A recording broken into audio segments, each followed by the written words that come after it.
नमस्कार दोस्तों, स्वागत है आप सभी का राइस स्मार्ट के YouTube platform rice smart Hindi पे। मैं हूं अखिलेश अवस्थी। दोस्तों, आज के सेशन में हम डिस्कस करने जा रहे हैं टॉप 5 गवर्नमेंट स्कीम्स, यानी कि वह सरकारी योजनाएं जो हाल ही के एग्जाम्स में पूछी गई हैं। इनसे संबंधित प्रश्न हाल ही के एग्जाम्स में पूछे गए हैं, तो मुझे लगा कि आप तक इन योजनाओं के बारे में डिस्कशन जरूर करना चाहिए। अगेन, इन योजनाओं को लॉन्च किए हुए तो काफी समय हो चुका है, लेकिन अभी भी इनसे संबंधित प्रश्न आपके एग्जाम में आते ही रहते हैं, रिपीट होते ही रहते हैं। तो ये मोस्ट इंपॉर्टेंट गवर्नमेंट स्कीम्स हैं। तो चलिए आइए डिस्कशन करते हैं कौन सी है वो स्कीम। तो नंबर 1 पर यहां पर आती है बात प्रधानमंत्री जन धन योजना।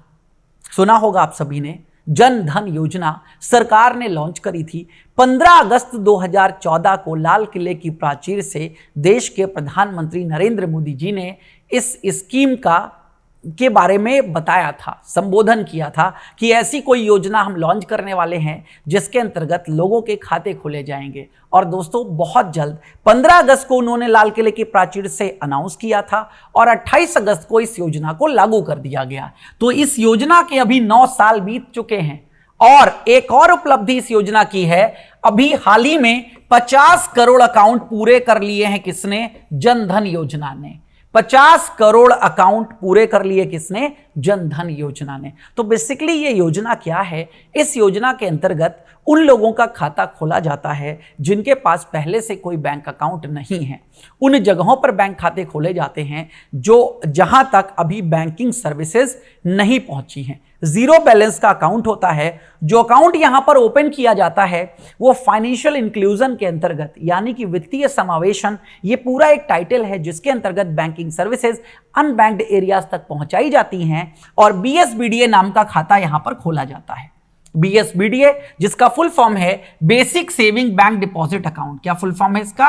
Basic saving bank deposit account. ध्यान रखिएगा, basic saving bank deposit account, ये बात याद रखिएगा, ठीक है। देन इसके अंतर्गत याद रखिएगा, ये खाता पहली बात तो जीरो बैलेंस से खुलेगा। ये कैसे खुलेगा खाता? Zero balance. आपके पास 1 रुपए ना हो तो यहां पर पैसे आपसे मांगे नहीं जाएंगे, बस जो आईडी वगैरह मांगी जाती है वो तो यहां पर मांगी जाएगी, ठीक है। एक्सीडेंटल इंश्योरेंस भी यहां पर मिलता है। एक्सीडेंटल इंश्योरेंस, जब इस योजना को शुरू किया गया था तो एक्सीडेंटल इंश्योरेंस यहां पर 1 लाख रुपए का था। लेकिन कब? क्या? 28/8/2018 को, यानी कि 28 अगस्त 2018 को योजना के लॉन्च किए हुए 4 सालों के बाद 14 में लॉन्च करी गई। 18 में क्या किया गया? इस एक्सीडेंटल इंश्योरेंस यानी कि दुर्घटना बीमा को 1 लाख से जस्ट डबल कर दिया। और कितना कर दिया गया? 2 लाख रुपए। तो वर्तमान में अगर कोई BSBD अकाउंट खुलवाता है, यानी कि जनधन योजना के अंतर्गत खाता खुलवाता है, तो उसे 2 लाख रुपए का दुर्घटना बीमा दिया जाएगा। ओवरड्राफ्ट की भी फैसिलिटी मिलती है। ओवरड्राफ्ट क्या होता है? ओवरड्राफ्ट एक प्रकार की क्रेडिट फैसिलिटी होती है, यानी कि साख सुविधा होती है, ठीक है। ओवर का मतलब ही है ज्यादा, समझ गए नहीं? खाते में अगर आपके 1 रुपए भी बैलेंस ना हो तो भी आप विड्रॉ कर सको, ऐसी एक लिमिट दी जाती है। तो जब इस योजना को लागू किया गया था, यानी कि 28 अगस्त 2014 को, तब ये जो ओवरड्राफ्ट की लिमिट है, ये लिमिट रखी गई थी 5,000 रुपए। आगे चल करके इसको बदल करके 10,000 कर दिया गया, यानी कि इसको भी बढ़ा दिया गया, 5,000 से 10,000 कर दिया गया। इसकी कुछ टर्म्स एंड कंडीशंस हैं, वो फॉलो करनी पड़ेंगी। टर्म्स एंड कंडीशन बेसिकली हैं कि 90 डेज में, इसमें भी जब खाता आप खुलवाओगे ना तो एक डेबिट कार्ड मिलेगा, लेकिन यहां डेबिट कार्ड वीजा या मास्टर कार्ड वाला नहीं मिलेगा। आपके कार्ड पर वीजा या मास्टर कार्ड लिखा होता है ना, वो वाला नहीं, ठीक है। यहां पर रुपए वाला मिलेगा, क्योंकि रुपए ही इंडियन है। रुपए को किसने लॉन्च किया है? National payments corporation of India. तो इस रुपे कार्ड को 90 दिन में यूज किया गया हो तभी ये ओवरड्राफ्ट फैसिलिटीज मिलती हैं और तभी ये एक्सीडेंटल इंश्योरेंस भी मिलता है। हाँ, एक बात और बताना चाहूंगा, जब इस योजना को शुरू किया गया था, यानी कि 28 अगस्त 2014, तो बताया गया था कि 26 जनवरी 2015 को जो व्यक्ति खाता खुलवाएगा, काफी लोगों ने उस समय खुलवा लिया था, उनको एक इंश्योरेंस और मिला था। मैं आपको बता देना चाहता हूं, लाइफ इंश्योरेंस, जो कि अभी नहीं है, इसलिए मैंने यहां पर नहीं लिखा था, बट पूरी बात आपको बता देता हूं। 30,000 रुपए का लाइफ इंश्योरेंस भी दिया गया था, लेकिन उन्हीं लोगों के लिए जिन्होंने 26 जनवरी 2015 तक इसमें एनरोलमेंट करा लिया था। देन MAB का मतलब है मिनिमम अकाउंट बैलेंस। खाते में एक न्यूनतम राशि रखनी पड़ती है, अदरवाइज बैंक उस पर पेनाल्टी लगाता है। तो प्रधानमंत्री जनधन योजना के अंतर्गत, जेडीवाई के अंतर्गत ऐसी कोई भी रिक्वायरमेंट नहीं रखी गई है, यानी कि खाते में जीरो बैलेंस भी होगा तो भी कोई भी शुल्क यहां पर बैंक आपसे नहीं वसूल सकेगा। एलिजिबल फॉर डीबीटी, यानी कि क्या यह खाता डायरेक्ट बेनिफिट ट्रांसफर के लिए एलिजिबल है, यानी कि जो सिलेंडर, एलपीजी सिलेंडर वगैरह की सब्सिडी या फर्टिलाइजर की सब्सिडी, अगर किसी भी प्रकार की कोई सब्सिडी आपको मिलती है तो क्या वो इस खाते में आ सकेगी? तो यस ऑफ कोर्स आ सकेगी। एलिजिबिलिटी याद रखिएगा, यस, डायरेक्ट बेनिफिट ट्रांसफर के लिए भी यह खाता एलिजिबल है और बेसिकली इसी के लिए ओपन किया गया था। सरकार, अब आप जानते हो, गांव क्षेत्र में जो एमजी नरेगा का पैसा है वो भी सीधे खाते में ही आता है। तो हर किसी को सरकार का उद्देश्य था कि बैंकिंग सर्विसेज उन लोगों तक पहुंचाई जाए और उनको बैंक से जोड़ा जाए। तो ये तो सभी हाईलाइटेड बातें हैं किससे रिलेटेड? प्रधानमंत्री जनधन योजना। ध्यान रखिएगा इस बात के, ठीक है। मेरा खाता भाग्य विधाता, ये टैगलाइन भी है इसकी, मैं मेंशन कर देता हूं यहां पर। वैसे लिखा हुआ है, ये देखिए, मेरा खाता भाग्य विधाता, ठीक है, ये टैगलाइन है इस योजना की। अब अगली योजना की बात करते हैं दोस्तों, प्रधानमंत्री सुरक्षा बीमा योजना। सुरक्षा बीमा योजना ये एक एक्सीडेंटल इंश्योरेंस स्कीम है, यानी कि दुर्घटना बीमा योजना है। सरकार ने बहुत ही कम प्रीमियम, जब इसको लॉन्च किया गया था तो सरकार ने बताया था ₹1 प्रति माह के प्रीमियम पर आपको 2 लाख रुपए का बीमा हम दे रहे हैं। ₹1 का प्रति माह प्रीमियम, तो साल का कितना हुआ? ₹12। ₹12 के सालाना प्रीमियम पर 2 लाख रुपए का बीमा सरकार इस योजना के अंतर्गत प्रदान कर रही थी। जैसे आप बीमा कंपनियों से खरीदते हैं ना एक्सीडेंटल इंश्योरेंस, ये भी दुर्घटना बीमा है कि अगर दुर्घटना से किसी व्यक्ति की कोई मृत्यु होती है या पार्शियल या फुल डिसेबिलिटी हो जाती है, डिसेबिलिटी यानी कि अपंगता, तो सरकार क्या करेगी? ठीक है, एक राशि यहां पर प्रदान करेगी जो मैक्सिमम 2 लाख रुपए है। देखिएगा, लॉन्च इस योजना को कब किया गया था? 9 मई 2015 को इस योजना को लॉन्च किया गया था। यह एक इंश्योरेंस स्कीम है, यानी कि बीमा योजना है। एलिजिबिलिटी एज, यानी कि इस योजना के अंतर्गत कौन से लोग पार्टिसिपेट कर सकते हैं या बेनिफिशियरी कौन बन सकते हैं? 18 वर्ष से लेकर के 70 वर्ष तक की सभी आयु के व्यक्ति के लिए यह योजना मौजूद है। यानी कि अगर आपकी उम्र 18 वर्ष पूरी हो चुकी है और 70 वर्ष तक है तो आप इस योजना में पार्टिसिपेट कर सकते हो। इसके अंतर्गत 2 लाख रुपए का बीमा दिया जाता है दुर्घटना से, अगर कोई दुर्घटना होती है या फुल डिसेबिलिटी होती है। फुल डिसेबिलिटी का मतलब है पूर्ण अपंगता, यानी कि जैसे एक हाथ एक पैर पूरा का पूरा, ठीक है, एक हिस्सा पूरा का पूरा अपंग हो गया तो वो फुल डिसेबिलिटी में काउंट होता है। और 1 लाख रुपए तब दिए जाएंगे एक्सीडेंट से जब कोई पार्शियल डिसेबिलिटी हो। पार्शियल डिसेबिलिटी में 1 लाख रुपए मिलेंगे और अदरवाइज 2 लाख रुपए मिलेंगे। और प्रीमियम इसका वर्तमान में सरकार ने ₹12 से बढ़ा के कितना कर दिया है? ₹20 अब कर दिया है। तो ₹20 के प्रीमियम में 2 लाख रुपए का सालाना बीमा ये आपको प्रदान किया जाता है। और भारत सरकार के अधीन में, यानी कि जितने भी पब्लिक सेक्टर बैंक्स हैं वहां पर इस योजना का लाभ आप ले सकते हो। हालांकि कुछ प्राइवेट बैंक्स भी इस योजना में के अंतर्गत आते हैं, तो वहां पर भी आप इस योजना का लाभ ले सकते हैं। इसके लिए आपका अकाउंट होल्डर होना जरूरी है और एक बार आप एनरोल करा लीजिएगा, फिर आपके अकाउंट से ऑटोमेटिक पैसा जो है वो डेबिट होता रहेगा। तो यह है प्रधानमंत्री सुरक्षा बीमा योजना। फिर आगे आते हैं दोस्तों, फिर है प्रधानमंत्री जीवन ज्योति बीमा योजना। वो थी PMSBY, ये है PMJJBY। जीवन ज्योति बीमा योजना ये भी एक एक्सीडेंटल इंश्योरेंस है, लेकिन सुरक्षा बीमा योजना और जीवन ज्योति बीमा योजना में क्या फर्क है? वो सिर्फ दुर्घटना से बीमा था, यानी कि अगर कोई एक्सीडेंटल डेथ से फुल डिसेबिलिटी यानी कि डेथ हो जाती है या फुल डिसेबिलिटी या पार्शियल डिसेबिलिटी तो ही क्लेम मिलेगा। लेकिन यहां पर अगर वो मृत्यु किसी भी कारणवश हुई हो, यानी कि अगर नेचुरल डेथ भी हुई है तो वो यहां पर कवर्ड होती है। इसके अंतर्गत भी 2 लाख रुपए का ही बीमा मिलता है।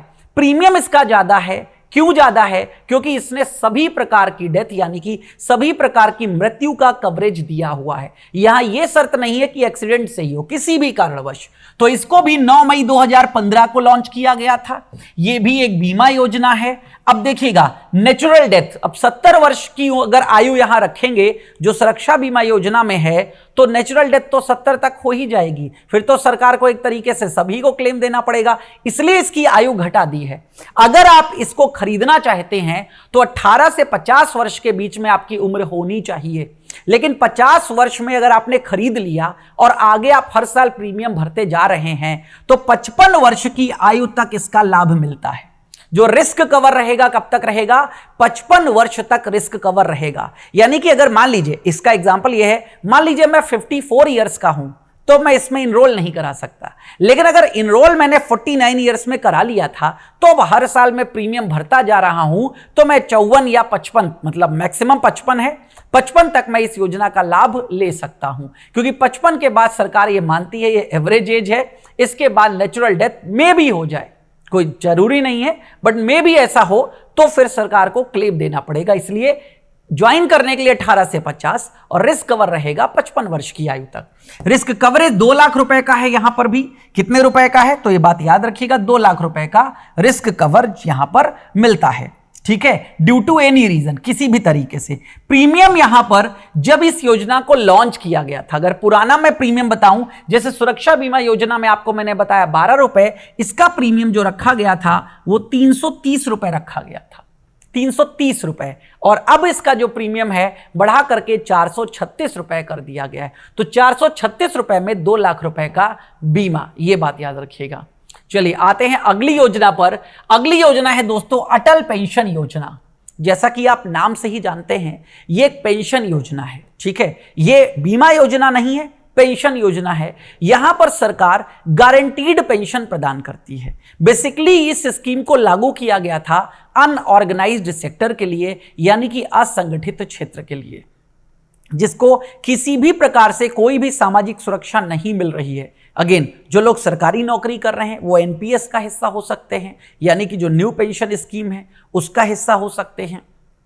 ठीक है, जो प्राइवेट जॉब कर रहे हैं उनका भी ईपीएफ कटता है, जिसे हम एम्प्लॉय प्रोविडेंट फंड कहते हैं, उसमें भी पेंशन का एक कॉलम रहता है और उसमें भी अब मिनिमम 1000 रुपए की पेंशन मिलनी ही मिलनी है। तो असंगठित क्षेत्र, जैसे रिक्शा पुलर है, रिक्शा पुलर का किस कंपनी ने बीमा कर रखा होगा? वो किस कंपनी का रिक्शा चला रहा है? नहीं, तो ऑटो वाले हैं, रिक्शा वाले हैं, मजदूर हैं, राजमिस्त्री हैं, इन सबका किसी कंपनी ने बीमा करके नहीं रखा है।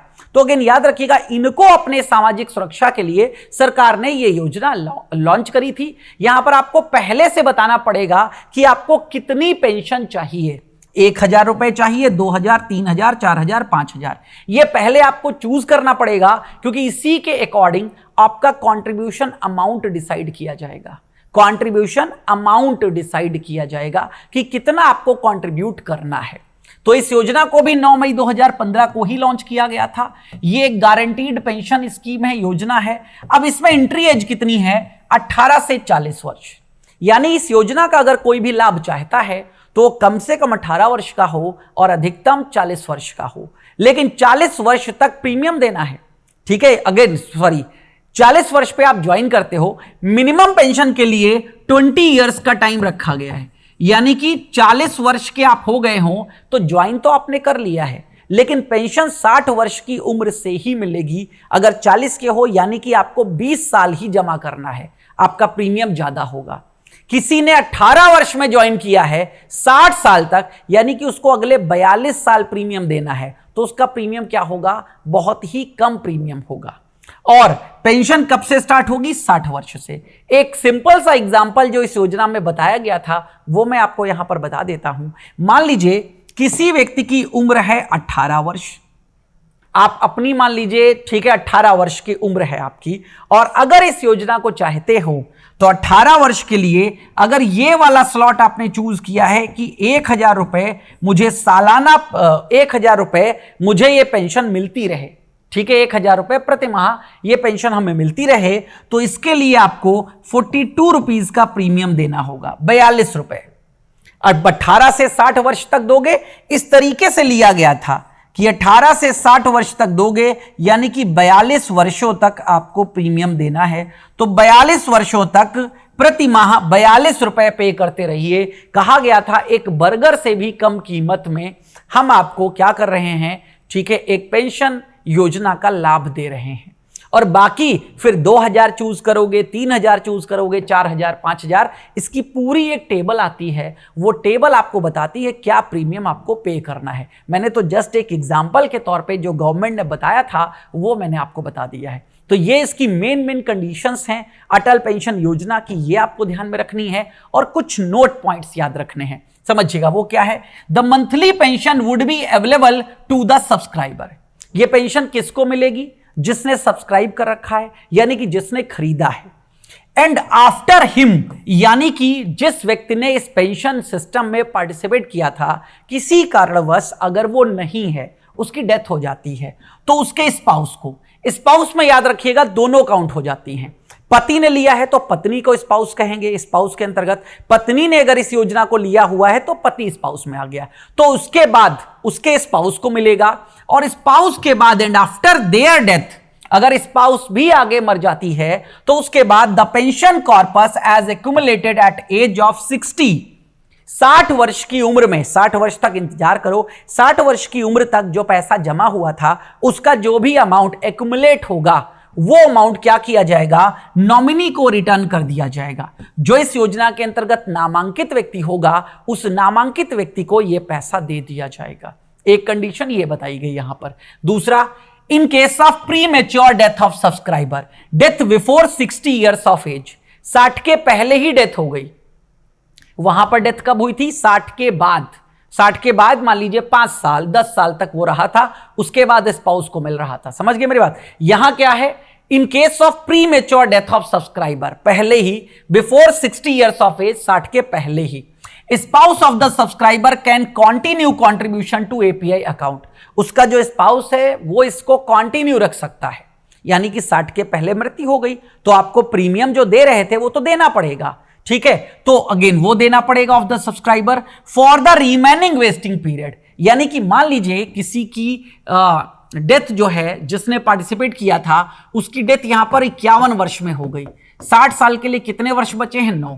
तो 9 वर्ष तक कंटिन्यू उसका जो स्पाउस है अगर वो प्रीमियम भरता है, ठीक है, till the original subscriber would have attend the age of 60 years, ठीक है? तो क्या है, 60 साल के बाद उसके स्पाउस को पेंशन मिलने लग जाएगी। प्रोवाइडेड दैट फ्रॉम 1 अक्टूबर 2022, यानी कि 1 अक्टूबर 2022 के बाद any citizen who is or has been income taxpayer shall not be eligible to join। 9 मई 2015 को जब इस योजना को लागू किया गया था तो ऐसा कोई कंफर्मेशन नहीं दिया गया था कि जो इनकम टैक्स पेयर है वो इसको ले सकता है या नहीं ले सकता है। लेकिन 1 अक्टूबर 2022 को एक क्लैरिफिकेशन दे दिया गया कि कोई भी नागरिक है जो इनकम टैक्स पेयर है वो इस योजना में पार्टिसिपेट नहीं कर सकता। Subscribers can make contribution to APY, यानी कि Atal pension Yojana, on monthly, quarterly, half yearly basis. यानी कि जो प्रीमियम आपको यहां पर देना है अपनी पेंशन के लिए वो आप चूज कर सकते हो, चाहो तो मंथली दो, चाहो तो आप क्वार्टरली दो, चाहो तो आप हाफ ईयरली दो। यानी कि मासिक, त्रैमासिक या छमाही के आधार पर आप अपना कंट्रीब्यूशन दे सकते हैं, ठीक है? दिन आगे, सरकारी सहयोगदान और उस पर रिटर्न ब्याज की कटौती पर सब्सक्राइबर्स कुछ शर्तों के अधीन स्वेच्छा से एपीवाई से बाहर निकल सकते हैं। यानी कि सब्सक्राइबर है, अभी किसी ने 18 वर्ष से यहां पर पैसे यानी कि प्रीमियम देना शुरू कर दिया था, लेकिन 30 वर्ष में वो चाहता है कि इस योजना का जो रिटर्न मिलना है वो बहुत अच्छा हमें नहीं मिलेगा, हम इससे एग्जिट होना चाहते हैं, तो एग्जिट हो सकते हो। सरकार कुछ अमाउंट यहां पर डिडक्ट कर लेगी, जो कहीं ना कहीं गवर्नमेंट ने खुद से कंट्रीब्यूशन किया हो वो डिडक्ट कर लेगी, और जो थोड़ा बहुत अमाउंट है पेनाल्टी के तौर पे वो डिडक्ट करके बाकी जो आपका पैसा है वो आपको वापस कर दिया जाएगा। ये बात याद रखिएगा, ठीक है? चलिए अब अगली एक योजना की बात करते हैं जिसका नाम है प्रधानमंत्री मुद्रा योजना। सुना होगा आपने मुद्रा लोन के बारे में, मुद्रा ऋण के बारे में। तो बेसिकली प्रधानमंत्री मुद्रा योजना का उद्देश्य क्या था? 10 लाख रुपए तक के ऋण प्रदान करना, ठीक है? ये मेन उद्देश्य रखा गया था। यानी कि जो माइक्रो और स्मॉल इंटरप्राइजेस हैं, एमएस को सपोर्ट करने के लिए, सिडबी पूरे एमएसएमई को सपोर्ट करता है। सिडबी यानी कि small industries development bank of India, भारतीय लघु उद्योग एवं विकास बैंक, ठीक है, जिसका हेडक्वार्टर लखनऊ में है, वो पूरे एमएसएमई को सपोर्ट करता है। लेकिन ये माइक्रो यानी कि छोटे छोटे उद्योग धंधों को तक सपोर्ट करने के लिए इस योजना की शुरुआत की गई थी। इस योजना की शुरुआत करी गई थी 8 अप्रैल 2015 को। उन सबको 9 मई 2015 ठीक है, प्रधानमंत्री जनधन योजना 28 अगस्त 2014 और ये 8 अप्रैल 2015 को इसको लॉन्च किया गया था। टाइप ये लेंडिंग स्कीम है, यानी कि उधार देने वाली योजना।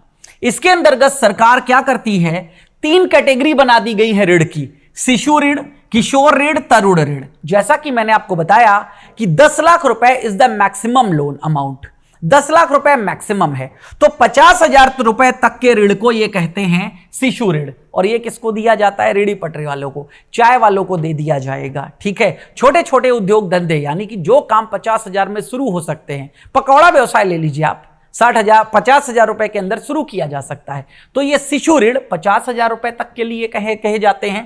किशोर होता है 50,000 से 5 लाख के बीच में। अगर 50,000 से 5 लाख के बीच का ऋण दिया जा रहा है तो ये कौन सा हो गया, किशोर ऋण हो गया। और तरुण ऋण की बात करें तो ये 5 लाख से 10 लाख के बीच में, 5 लाख से 10 लाख के बीच के ऋण को हम तरुण ऋण के नाम से जानते हैं। और इन तीनों पर कई बार अब तक एग्जाम में क्वेश्चंस पूछे जा चुके हैं। Then borrowers can avail loan facility from any member lending institutions. Borrower यानी कि उधारकर्ता जो है ना, वो किसी भी मेंबर लेंडिंग इंस्टीट्यूशन से ये ऋण ले सकता है। देखिए, मुद्रा बैंक के नाम से कहीं बैंक स्टैब्लिश नहीं किया गया है, अभी ये वर्चुअली ही है। तो ये जो मुद्रा बैंक है ना, इसका अदर बैंकों के साथ टाई अप है। जितने भी सरकारी बैंक्स हैं, प्राइवेट बैंक्स हैं, जैसे public sector, private sector, foreign, regional rural banks, small finance banks, non banking financial companies, ठीक है, जो माइक्रो फाइनेंस इंस्टीट्यूशंस हैं, नॉन बैंकिंग फाइनेंशियल कंपनीज और माइक्रो फाइनेंस इंस्टीट्यूशंस, यानी कि जो भी मेंबर लेंडिंग इंस्टीट्यूशंस हैं, ये सभी मेंबर लेंडिंग इंस्टीट्यूशंस हैं, इनसे इस ऋण को प्राप्त किया जा सकता है। तो नाम याद रखिएगा, प्रधानमंत्री मुद्रा योजना। अब इसकी कुछ कंडीशन सुन लीजिएगा। No processing fee for loans up to 50,000, Shishu category, यानी कि शिशु कैटेगरी के अंतर्गत अगर आप किसी को भी ऋण दिया जाता है तो कोई प्रोसेसिंग फी नहीं ली जाएगी। समझ गए मेरी बात? वरना आप देखते हो जब भी ऋण लेते हो बैंक आपसे एक प्रोसेसिंग फी चार्ज करता है, क्योंकि जब ऋण लेते हो तो बॉन्ड्स वगैरह बनाए जाते हैं, तो उन सब के लिए वो एक प्रोसेसिंग फी चार्ज करता है। Then banks have been mandated by Reserve Bank of India not to insist for collateral securities in the case of loans up to 10 lakh extended to units in the micro and small enterprises। यहां पर जो ऋण दिया जाता है, ठीक है, शिशु किशोर तरुण के अंतर्गत, उसमें कोई भी गिरवी रखने को के लिए यानी कि कोलेट्रल नहीं मांगी जाती है। ठीक है, ये एडवाइस दिया जाता है। ठीक है, banks have been mandated by RBI, ठीक है, आरबीआई के द्वारा मैंडेट किया जाता है कि not to insist collateral security, यानी कि कोई भी गिरवी रखने के लिए नहीं मांगोगे चीजें, लोन आपको देना है बिना कुछ गिरवी रखे हुए। Rate of interest is decided by the MLI, यानी कि रेट ऑफ इंटरेस्ट यहां पर सरकार ने डिसाइड नहीं किया है। ठीक है, रेट ऑफ इंटरेस्ट यहां सरकार ने डिसाइड नहीं किया है, जो मेंबर लेंडिंग इंस्टीट्यूशन है वो डिसाइड कर सकेगा। And interest is charge only on the money held overnight by the borrower, यानी कि जितना पैसा उस व्यक्ति ने होल्ड कर रखा है, ठीक है, यानी कि ले लिया है, उसी पैसे पर जो इंटरेस्ट है, ब्याज है, वो दिया जाएगा। यहां पर समझ लीजिए जो पैसा दिया जाता है वो एक कार्ड की लिमिट के रूप में दे दिया जाता है, ये लो कार्ड। अब उस कार्ड से जो पैसा निकालोगे उसी पर आपको ब्याज देना पड़ेगा। मुद्रा कार्ड दे दिया जाता है, is provided to borrowers for drawing working capital. इस मुद्रा कार्ड से, जैसे आप डेबिट कार्ड से पैसे निकालते हो ना, इस मुद्रा कार्ड से पैसे निकाले जा सकेंगे, तो जो निकालोगे उसी पर आपको ब्याज देना है। It is a RuPay debit card, ये मुद्रा कार्ड भी क्या है, रुपे आधारित डेबिट कार्ड है। And can be used for drawing cash, यानी कि कैश निकालने के लिए इसका इस्तेमाल किया जा सकता है, किसी भी एटीएम से या कुछ भी पॉइंट ऑफ सेल पर खरीदने के लिए। पॉइंट ऑफ सेल यानी कि कहीं पर कुछ भी खरीदते हो तो जो एक मशीन होती है उसको पॉइंट ऑफ सेल मशीन के नाम से जाना जाता है, ध्यान रखिएगा। ठीक है, तो उम्मीद करता हूं ये पांचों योजनाएं आपको समझ में आ गई होंगी। बहुत अच्छे से मैंने समझाने की कोशिश करी है और इनसे रिलेटेड एग्जाम में क्वेश्चंस आपको जरूर मिलेंगे। हमसे जुड़े डेली सुबह 8 बजे current affairs with Akhilesh Awasthi only on rice smart Hindi YouTube channel. और अगर आप हमसे व्हाट्सएप पे जुड़ना चाहते हैं तो इस नंबर पर सीए पीडीएफ लिख करके आप क्या कर दीजिएगा, मैसेज कर दीजिएगा, हम आपके साथ जुड़ जाएंगे। Thanks for watching rice smart Hindi. ऐसे ही सेशंस में हम फिर आपसे मिलेंगे। Thank you.